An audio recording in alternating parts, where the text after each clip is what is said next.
ಸರ್ಕಾರದ ಅಧಿಕಾರಿಗಳು ಸರ್ಕಾರದ ಆದೇಶದಂತೆ ನಡೆಯಬೇಕು.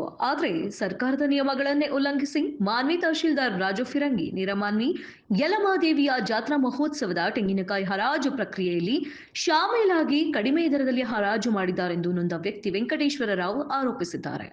ರಾಯಚೂರು ಜಿಲ್ಲೆಯ ಮಾನ್ವಿ ತಾಲೂಕಿನ ನೇರಮಾನ್ವಿ ಯಲ್ಲಮ್ಮ ಜಾತ್ರೆಗೆ ಪ್ರತಿ ವರ್ಷ ತೆಂಗಿನಕಾಯಿ ಹರಾಜನ್ನ ಹೆಚ್ಚಿಸುತ್ತಾ ಬರಲಾಗುತ್ತದೆ. ಆದರೆ ಕಳೆದ ವರ್ಷ 13,05,000 ಹರಾಜು ಮಾಡಲಾಗ್ತಿತ್ತು. ಆದರೆ ಈ ವರ್ಷ ತಹಶೀಲ್ದಾರ್ ರಾಜ್ ಫಿರಂಗಿ ಅವರು ಶಾಮೀಲಾಗಿ 11 ಲಕ್ಷ ಹರಾಜು ಮಾಡಿ ಸರ್ಕಾರಕ್ಕೆ ತಹಶೀಲ್ದಾರ್ ಮೋಸ ಮಾಡಿದ್ದಾರೆಂದು ಮಾಧ್ಯಮಗೋಷ್ಠಿಯಲ್ಲಿ ಆರೋಪಿಸಿದ್ದಾರೆ.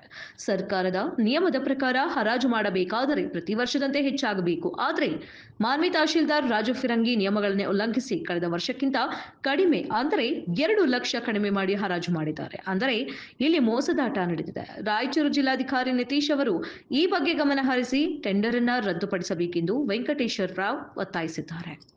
ಈ ರಾಯಚೂರು ಜಿಲ್ಲಾ ಮಾನ್ವಿ ತಾಲೂಕು ನೇರಮಾನ್ವಿ ಯಲ್ಲಮ್ಮ ದೇವಸ್ಥಾನ ಈ ತೆಂಗಿನಕಾಯಿ ಟೆಂಡರ್ ಬಗ್ಗೆ ತಹಸೀಲ್ ಆಫೀಸ್ ಬಳಿ 31 ತಾರೀಕು ಟೆಂಡರ್ ಆಗಿದೆ. ಅವರು 2 ಲಕ್ಷ ರೂಪಾಯಿ ಡೆಪಾಸಿಟ್ ಅಂತಾನೆ ಒಂದು ಪೇಪರ್ ಪ್ಯಾಕೆಟಲ್ಲಿ ಮಾಡಿಲ್ಲ, ಬರೀ ಒಂದು ಪಾಂಪ್ಲೆಟ್ ಮಾಡಿಸಿ ಆಫೀಸ್ಗೆ ಹಚ್ಚಿ ಅವ್ರು ಮಾಡಕತ್ತಾರೆ. ಯಾರು ಸರ್? ತಹಸೀಲ್ದಾರ್ ರಾಜು ಫಿರಂಗಿ. ಅದೇನಿದೆ ಅಂದ್ರೆ ನನಗೆ ಯಾರೋ ಹೇಳ್ಯಾರ ಟೆಂಡರ್ ಐತಂತಪ್ಪ ಅಂತ. ನಾನು ಒಂದು 2 ಲಕ್ಷ ರೂಪಾಯಿ ಡೆಪಾಸಿಟ್ ತಂದು ಅವ್ರು ಕೊಟ್ಟಿದ್ದೆ. ಕೊಟ್ಟು ಆಫೀಸ್ ಸ್ಟಾಫ್ ಕೊಟ್ಟಿದ್ದೆ. ಅವರು ನನ್ನ ಸಂಗಡ 4-5 ಮಂದಿ ಡೆಪಾಸಿಟ್ ತುಂಬ್ಯಾರ. ತುಂಬಿದ ಮೇಲೆ ಅವರು ಏನಂದ್ರೆ ಹಚ್ಚು ವರ್ಷ 13,05,000 ರೂಪಾಯಿ ಟೆಂಡರ್ ಆಗಿದೆ. ಹೋದ ವರ್ಷ ಆಗಿಲ್ಲ ಸಲುವಾಗಿ ಅವ್ರ ಕಂಪ್ನಿಯಿಂದ ಕಾಯಿ ಅದೇ ಮಾರಾಟ ಮಾಡ್ಯಾರ.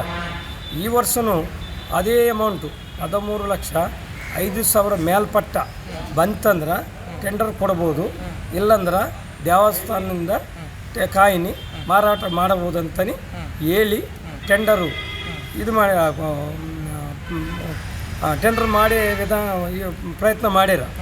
ಮಾಡಿದ ಮೇಲೆ ಈ ಡಿಪಾಸಿಟ್ ಯಾರ್ಯಾರು ತುಂಬ್ಯಾರೋ ಅದು ಎಲ್ಲರೂ ಒಂದಾಗಿ 9,70,000ಕ್ಕೆ ಹೋಗ್ಯಾರ. ಅಲ್ಲ ಸರ್, ಈ ರೀತಿಯಾಗಿ ಮತ್ತೆ ಜಾಸ್ತಿ ಇದನ್ನು ಕಡಿಮೆ ಮಾಡಬಾರ್ದಲ್ಲ? ಒಂದು ರೀತಿಯಲ್ಲಿ ಅಪರಾಧ ಅಲ್ಲ ಇದೆಲ್ಲ? ಇಲ್ಲ ರೀ, ಅವರು ಎಷ್ಟು ಅಮೌಂಟ್ಗೆ ಹೋಗ್ತದಂತಾನೆ ಮೊದಲು ಅವರು ಎಲ್ಲರಿಗೆ ಹೇಳಿ ನೋಡಬೇಕು. ಅದೇನು ಮಾಡ್ಯಾರ, ಎಲ್ಲರೂ ಒಂದೇ ಆಗಿ 9,70,000 ಅಂತಾನೆ ಹೋಗ್ಯಾರ. ಯಾರ್ಯಾರು ಒಂದಾಗಿ? ಯಾರ್ಯಾರು ಸರ್? ಯಾರ್ಯಾರು ಡಿಪಾಸಿಟ್ ತುಂಬ್ಯಾರೋ ಅವರೆಲ್ಲರೂ ಒಂದಾಗಿ. ಮತ್ತು ನನಗಂತ ಅವಕಾಶ ಕೊಟ್ಟಿಲ್ಲ. ನಾನು 2 ಲಕ್ಷ ರೂಪಾಯಿ ಡೆಪಾಸಿಟ್ ತುಂಬಿನಿ, ಚೆಕ್ ಅಂತ ಹೇಳ್ಯಾರ ಅವರು.